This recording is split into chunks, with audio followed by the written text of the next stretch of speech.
हमारे साथ जुड़े रहने के लिए हमारे YouTube चैनल को सब्सक्राइब करें, साथ ही बेल आइकन को दबाएं। नेटवर्क न्यूज की खबरें सबसे पहले देखने के लिए। आपने अक्सर सुना होगा कि जमीन, औरत और ताकत पाने के लिए भाई भाई आपस में लड़ जाते हैं, एक दूसरे को जान से तक मार देते हैं। लेकिन ये कोई आज की बात नहीं है, ये उस समय से चली आ रही है जब से पृथ्वी पर देव और दानवों का राज था। कई दानवों की कहानी आपने सुनी होगी, जब एक महिला के लिए दो दानवों के बीच युद्ध हुआ और दोनों एक दूसरे के खून के प्यासे होकर मर कर कट गए। लेकिन इन सब के बीच महाभारत काल में जो हुआ वो सबकी सोच से परे है। महाभारत का युद्ध होने की सबसे बड़ी वजह पांचाल नरेश की पुत्री और पांचों पांडवों की पत्नी द्रौपदी को कहा जाता है। पांडवों द्वारा द्रौपदी को जुए में हारे जाने के बाद कौरवों ने जिस तरह से पांचाली का अपमान किया था, वो अपमान कौरवों के विनाश का कारण बना। लेकिन फिर भी पांचों पांडव कभी भी द्रौपदी पर अपने अधिकार के लिए आपस में नहीं लड़े थे। पांचों में बेहद प्रेम था, मगर फिर भी समय के गर्भ में क्या छिपा है इसका पता केवल समय को ही होता है। लेकिन मुनि महर्षि नारद को इस बात का अंदाजा था कि अगर पांडव द्रौपदी को लेकर कोई निर्णय नहीं लेते हैं तो हो सकता है कि भविष्य में उनके बीच युद्ध जैसी स्थिति पैदा हो जाए, जिसके कारण वो स्वयं पांडवों की नगरी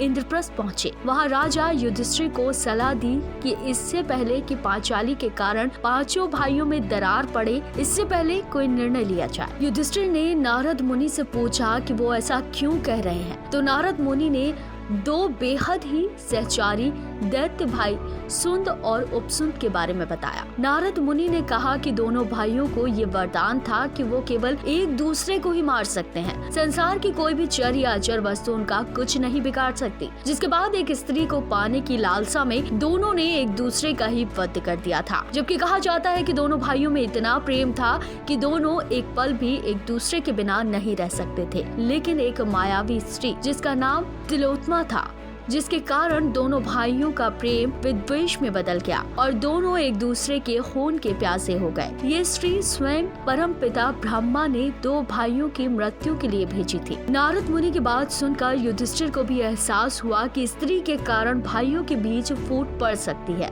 इसलिए उन्होंने ये निर्णय लिया कि द्रौपदी को हर एक भाई के साथ एक एक वर्ष व्यतीत करना होगा और इस दौरान कोई भी पांडव उनके कक्ष में प्रवेश नहीं करेगा। अगर कोई ऐसा करता है तो उस पांडव को 12 वर्षों तक वन में ही जीवन बिताना होगा। युधिष्ठिर की बात पांडवों ने स्वीकार कर ली, लेकिन कहा जाता है कि इस नियम को अर्जुन ने तोड़ दिया था और सालों तक वन में ही उनको जीवन बिताना पड़ा। सभी भाइयों ने युधिष्ठिर के बनाए नियमों का आजीवन पालन किया, जिसके कारण कभी भी द्रौपदी को लेकर उनके बीच युद्ध या फिर विद्वेष की भावना नहीं आए। तो फिलहाल के लिए इतना ही है। ऐसी और जानकारी के लिए आपके चैनल को सब्सक्राइब और साथ ही बेल आइकन प्रेस करना ना भूलें ताकि हर अपडेट आप तक पहुंच पाए।